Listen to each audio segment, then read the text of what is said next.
maantana waxa weeye sidaynu u rabaynaynaa caruurta muraahiqiinta la yidhaha muraahiqu waa qofka soo qaangaadhaya ee ku dhow 15 ama da-du ku qaangaadhi lahaaba waxaa la mida ka qaangaadheen weli 20 gaadhin waxaynu kuwa xaaladooda si gaar uga dhignay waa waqtiyada ay waalidka isla kadeedmaan ama isla dhibutaan ama ay yaraato afkarashadooda mucallimiinta waxbara iyo waalidkada waa waqtiyada aragteen ama dib jiray noqdaan ama dawdar iyo dayday ama ay tahriibaan waxa imanaya isfahan daro waalidkii wuxuu ugu hagaagayaa ilmihiisii yaraa hore ee la amrayay ee la edbinayay ee la eryayay wiilkii iyo gabadhiina wuxuu isu haystaa qof weyn oo la tashi badan iyo inuu taliyo gaaladu marka ay ka waramayaan ama wax ka qoraan waxay yiraahdaan waa marxalatul junuun lil awlaad waqti ay caruurtu waashaan weeye bay yiraahdaan maskaxdooda iyo jirkooduba isbedel degdeg marayo laakiin inaga waxa inoogu filan sida miir qabla ugu sameeyo inaynu ku abaabino oo aynu ku edbinayno ku carbino diinteena xaniifka wanaagsan iyo tarbiyadii rasuulka sallallahu alayhi wasallam idan markaas siyaabuhu nabigu rabayn jiray dadka muraahiqiinta loo yaqaan nin ismood bay yiraahdaan Soomaalidu iyo gabadh ismood macnaa ninna maaha gabadhna maaha laakiin waa qofkii yaraa oo xismooday bay kulay oo markaa waalidkii isku soo taagay ama mucallimkii balada siyaabaha loo jahayn karo ee loo carbin karo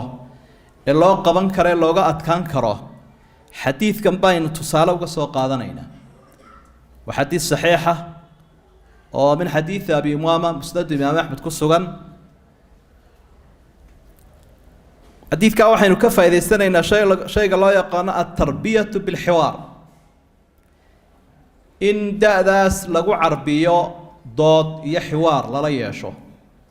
ilaa inta lagu qancinayo marka qalbigiisa la qanciyana ee la jaheeyo wuxuu noqdaa tamar aad u badan buu yeeshaa ummadiya waalidka bana wuu nasin karaa kaalin buuxisna wuu noqon karaa marka waa la qanciyaa lama qasbo da'da iyada ah xadiidkan waxa uu sheegayaa saxaabada ridwaanullaahi calayhim iyagoo nabiga la jooga sallallahu alayhi wasallam nin la yiraahdo uu yimi nabiga oo da'ahaas uu noqonaya wuxuu leeyahay idan li ya rasuulallahi zina waxaan ka codsan lahaa inaad sinada ii fasaxdo nin ixtiraam laho inaga mid ah hadii hadalka loola yimaadaaba dadku ay qariibsan lahaayeen maxaad u malaynaysaa nabi maxamed oo hadalka lala soo hor fariistay sallallahu alayhi wasallam marka asxaabtu way direen waanay dhaga taageen ninkiina way ku boodeen fazajaruhu wa qalu mahma inta ku boodeen bay huruufeen ay hanjabeen saydan aamus waxaad sheegayso ka aamus nabiga waxa hula iman rasuulullaahi maxamed sallallahu alayhi wasallam isagoo iyagana carbinaya isagiina jahaynaya uu soo dhaweeyay wuxuu fadhiiso markaasaa nabigu alayhi salaatu wasalaam su'aal uu soo dhigay 5 ah waxa uu miyaad jeceshahay sinada in lagu sameeyo hooyada maya ilaahay ha iga dhigo kii lagugu furan lahaa jacalani allahu fidaak hooyaday lama jecli haddaba dadkuna lama jecla hooyooyinkood wuu su'aalay mar labaad wuxuu miyaad jeceshahay sinada miyaad la jeceshahay in la fasaxo inantaada laga bilaabo adigu aad dhashay maya buu lama jecli ilaahay ugu kaafurtay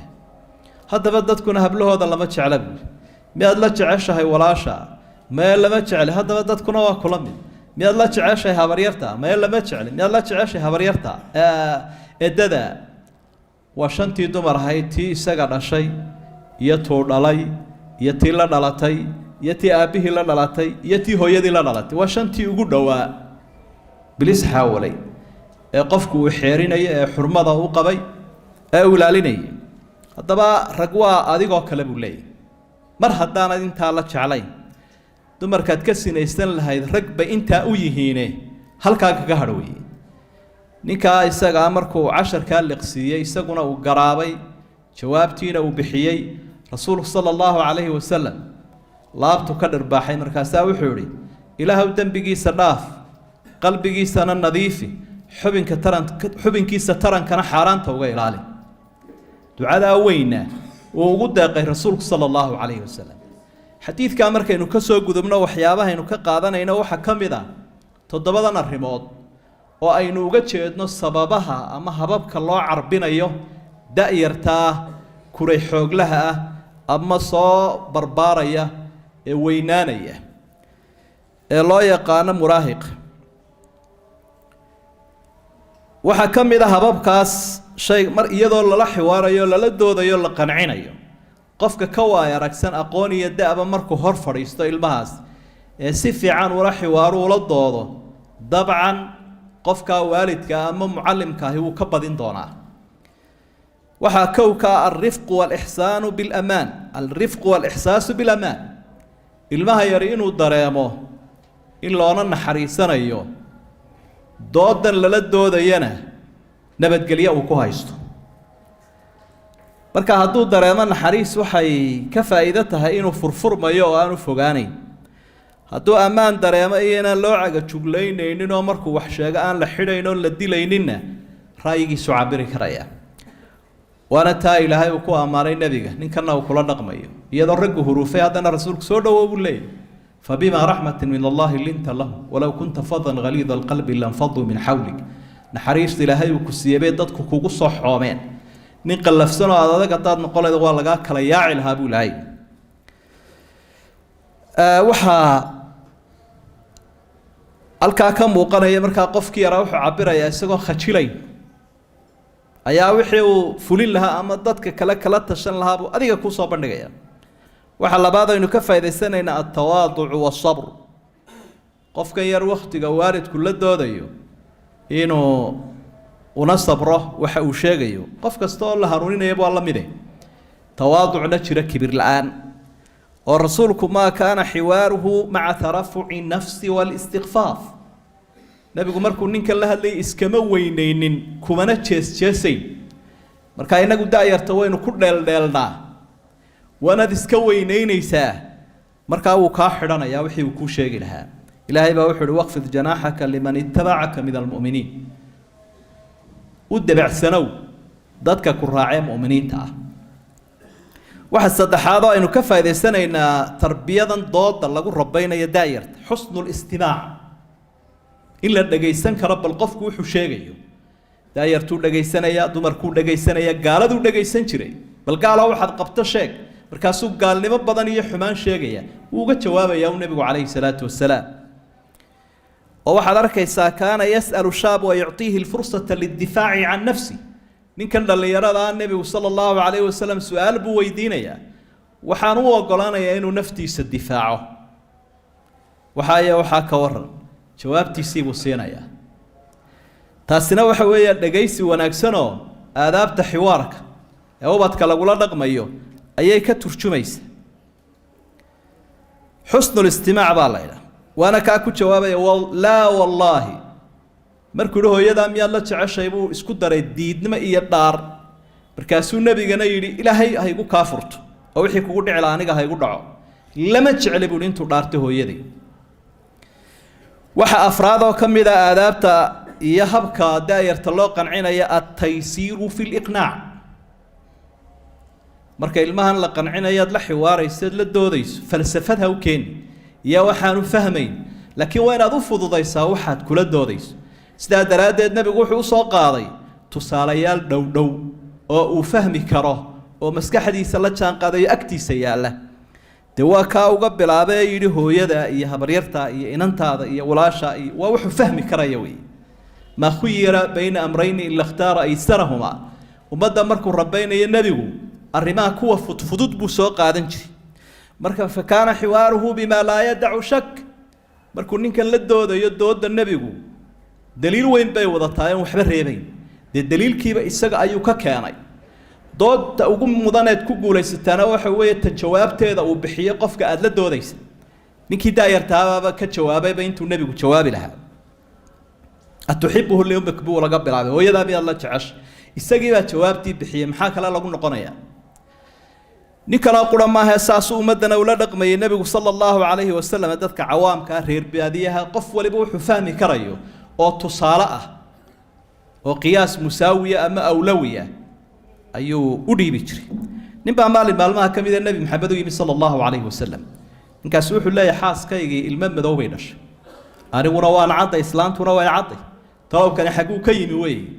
rasuulku su-aal buu weydiiyey sala allahu calayhi wasalam wuxuu geel miyaad leedahay haa midabkiisu waa noocma waa casaan miyuu ku jiraa midaan casaan ahayn oo awraqa madow bacd oo kale suudhaha uu ku jiraa xagguu kaasi ka yimi buuri dee waxaa laga yaabaa buuri dhaliyo hore inay jirto oo awow hore uu raacay haddaba kanna waxaa laga yaabaa buuri inuu awow hore raacay muxuu odhanayaa ma biology buu la soo baxayaa kitaabkii biology iyo cilmul xayaaga ma hayo ninka reer miyigi fastaslama wuu isdhiibayo dee waa run buuri haddaa sidaasun baa laga yaabaa inuu la mid yahay oo ilmihiisii midooba halkaasu ku qaatay maalin tusaale saddexaad rasuulku sala allahu calayhi wasalam ummaddu waaniyey oo waxau ihi laa cadwa walaa tiyara war waxna yaan la sharaysanin waxyana yaan la baasaysanina cudurka iyo caafimaadkaba ilaahay baa keena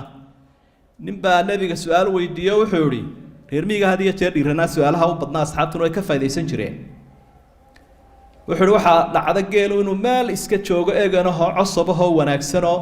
awrun baa soo dhex gelaya cadho leh geeliba wada cadhoobaya marka su-aashiisu waxay u taallaa sawka kaniba geeli cadheeyey miyaan la karaahiyeysanaynin oo aan la sharaysanayn wuu soo gaabiyey nebigu wuxuu ihi faman acda alawal ka hore isaga yaa cadheeyey ilaa musalsal haddii kan mid cadheeyey mid kale sii qaadsiiyey mid kale qaadsiiyey meelun bay cadhadu ka soo bilaabantay ka u horreeyaa ku bilaabay buuri halkaasuu ku aamusay marka taasoo kale tusaale inoo tahayoo waayeelka iyo caamada iyo caruurta iyo marka wax loo sheegayo waa taysiir baa loo baahan yahay filiqnaac marka la qancinayo haddaad falsafada iyo meelo dheer uga soo wareegto talufu min baciid waxba fahmi maayo wixiina ka fuqi maayaan waxa shanaadoo ka mida tarbiyada noocana ictaa'u lhadiya qofkii dadku ay uga haysteen inuu qaldamay qowlkan xun ku dhawaaqay in wax la siiyaba muxuu siiyey nebigu calayhi salaatu wasalaam dee isagaa yidhi tahaabu taxaab diidkii xasanka ah waxayse siiya oo wayd isku jeclaan doontaan acdamu hadiya hadiyadda weyn uu ninkan siiye waxa weeye an yadribahu